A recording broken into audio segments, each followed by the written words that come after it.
ओम ब्रह्म सत्यम सर्वधार। आज दास की कबीर वाणी मोक्ष धाम की यात्रा में विघ्न ना पड़े उसके लिए क्या करें। तो आज एक संत कबीर जी द्वारा जाने, उनकी वाणी से जाने एक संत का निर्णय किस प्रकार उस यात्रा में शामिल हो सकते हैं। तो आइए श्रवण करते हैं।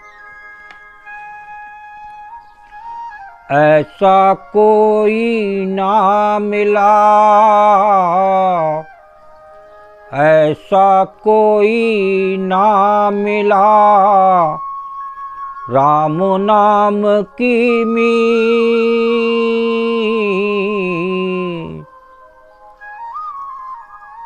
तन मन सौंपे मिरग ज्यों, तन मन सौंपे मिरग ज्यों, सुनै बधिक की गीत कबीरा, सुनै बधिक की गीत। ऐसा कोई ना मिला, राम नाम की मीत। तन मन सौंपे मिरग ज्यों, सुनै बधिक की गीत। मुझे ऐसा अभी तक कोई नहीं मिला जो राम नाम में तन मन अर्पित कर दे। ऐसा कोई ना मिला राम नाम की मीत। अभी तक एक संत का निर्णय है ये दास की कोई बात नहीं है।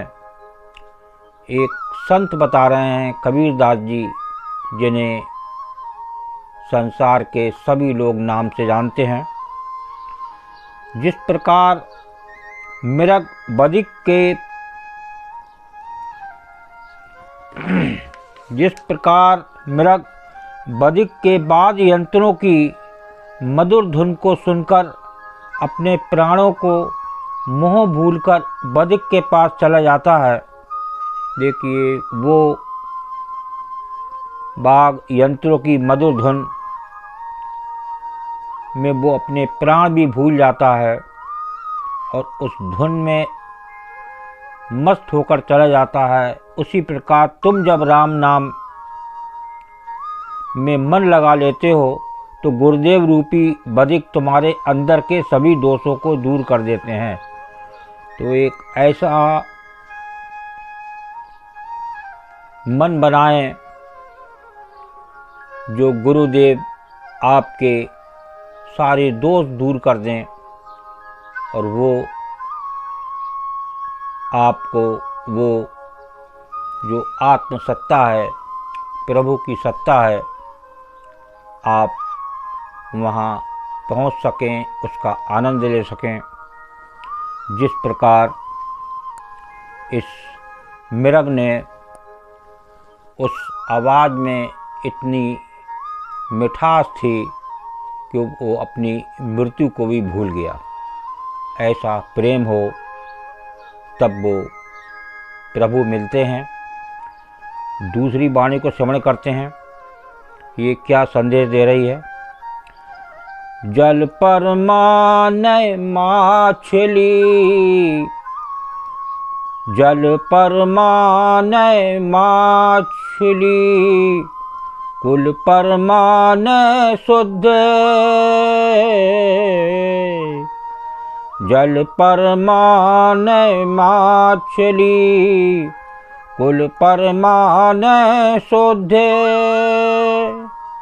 जाको जैसा गुरु मिला, ताको तैसी बुद्धि कबीरा, ताको तैसी बुद्धि। देखिए, जल पर माने माछली, कुल पर माने शुद्धि। जाको जैसा गुरु मिला, ताको तैसी बुद्धि। जल के अनुसार ही सरोवर सागर में बड़ी छोटी मछलियां रहती हैं। जैसा सरोवर हो, सागर हो, तो वहीं छोटी बड़ी मछलियाँ रहती हैं। इसी प्रकार ऊंच नीच परिवार के अनुसार ही व्यक्ति का आचरण बनता है। जैसा परिवार, जैसी संगत, वैसा आचरण। ठीक इसी प्रकार विद्वान गुरु मिलने पर सद्बुद्धि प्राप्त होती है। इसलिए गुरु समझ बूझकर करना चाहिए। अगर गुरु नकली मिल गया तो आपको बुद्धि नहीं मिलेगी और वो आपका जीवन बर्बाद कर देगा। खुद तो बर्बाद हो ही जाएगा, वो आपको भी बर्बाद कर देगा। ऐसा फिर एक लाइन को श्रवण करें। ठीक इसी प्रकार विद्वान गुरु मिलने पर सद्बुद्धि प्राप्त होती है। इसलिए गुरु समझ बूझकर करना चाहिए। देखिए, गुरु जो अंधकार से उजाले की तरफ लाता है, उस परमात्मा से मिलाता है, आपको भव से पार ले जाता है, तो ऐसा गुरु सच्चा हो, पूर्ण गुरु हो, तभी बात बनती है। आइए एक वाणी को और सुनते हैं, ये क्या संदेश दे रही है। जैसी प्रीत कुटुंब की, जैसी प्रीत कुटुंब की, तैसी गुरु सहो। कह कबीरता दास का, कह कबीरता दास का, पला न पकड़ कोई कबीरा, पला न पकड़ कोई। जैसी प्रीत कुटुंब की, तैसी गुरु से होए। कहें कबीरता दास का, पला न पकड़े कोई। वो गुरु जो इस आत्म तत्व के रूप में अंदर हर पल निवास कर रहा है, वो परमात्मा जो घट घट में व्यापक है, ऐसे प्रभु की बात हो रही है। तो उससे प्रीति कुटुंब की, जैसे कुटुंब की प्रीति होती है, एक मोह होता है, एक प्यार होता है, वो और सब काम छोड़ देता है, पहले अपने परिवार के काम करता है, बाद में नाम आता है प्रभु का। तो देखिए, यहाँ पर एक संत बता रहे हैं, कबीर साहब कहते हैं, जिस प्रकार से मनुष्य का स्नेह अपने परिवार पर होता है, यदि वैसी प्रीति उसकी गुरु एवं ईश्वर में हो, तो उसका कोई बिगाड़ नहीं सकता, कोई उसकी मोक्ष धाम की यात्रा में विघ्न नहीं डाल सकता। वो उसको मोक्ष धाम की यात्रा मिलना निश्चित है।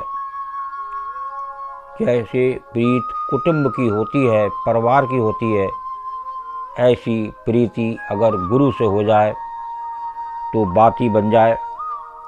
और लास्ट वाणी को श्रवण करते हैं। देखिए क्या संदेश दे रही है।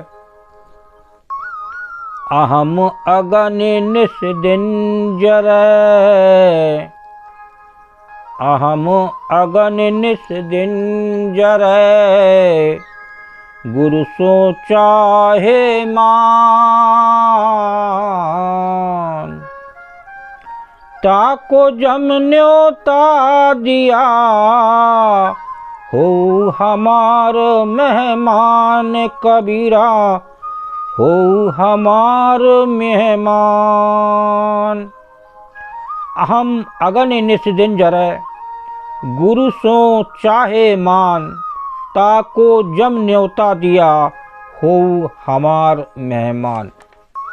देखिए इस वाणी में क्या संदेश है, क्या हम इस वाणी से सीख सकते हैं।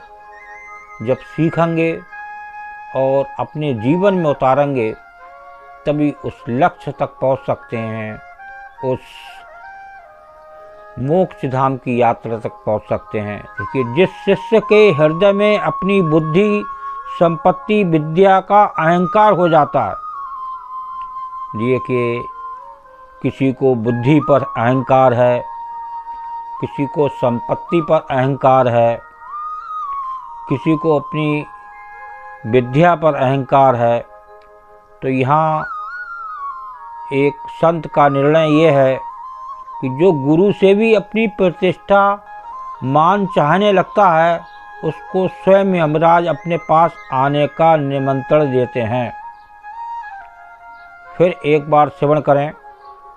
जिस शिष्य के हृदय में अपनी बुद्धि, संपत्ति, विद्या का अहंकार हो जाता है, जो गुरु से भी अपनी प्रतिष्ठा, मान चाहने लगता है, उसको स्वयं यमराज अपने पास आने का नियंत्रण देते हैं। तो वो किसी न किसी रूप में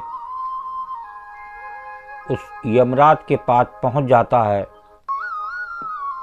जिसको अपनी संपत्ति, बुद्धि, विद्या, इस अहंकार हो जाता है।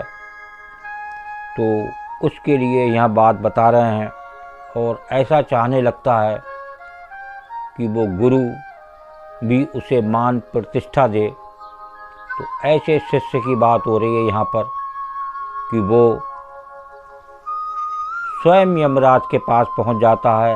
यमराज को आने की ज़रूरत नहीं पड़ती, कोई ना कोई बात ऐसी बन जाती है कि वो वहीं पर पहुँच जाता है। आगे बताते हैं, अर्थात ऐसे लोग जो अपने से बड़ों से सम्मान पाना चाहते हैं, उन्हें काल अनेकों यातनाएं देता है। इसलिए गुरु के समक्ष हमेशा विनम्र रहना चाहिए। जो गुरु के पास विनम्र भाव से जाता है, कोई अहंकार नहीं होता है, तो वहाँ बात बनती है। अगर मान प्रतिष्ठा गुरु से भी चाहता है, तो वो यमराज खुद निमंत्रण देते हैं उस शिष्य को आने को।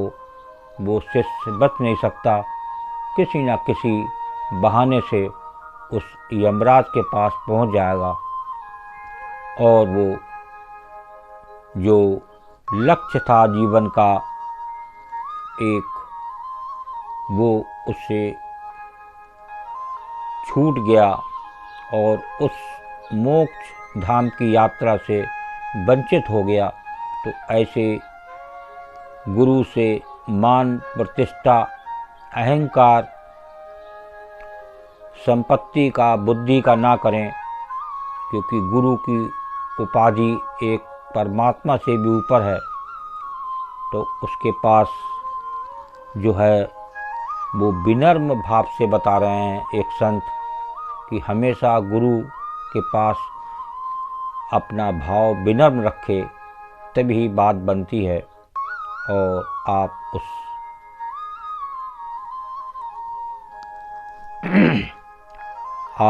जो है सफल उस मोक्ष धाम की यात्रा में हो सकते हैं, और आप जिस कारण इस संसार में आए, आपका वो कार्य सफल हो सकता है।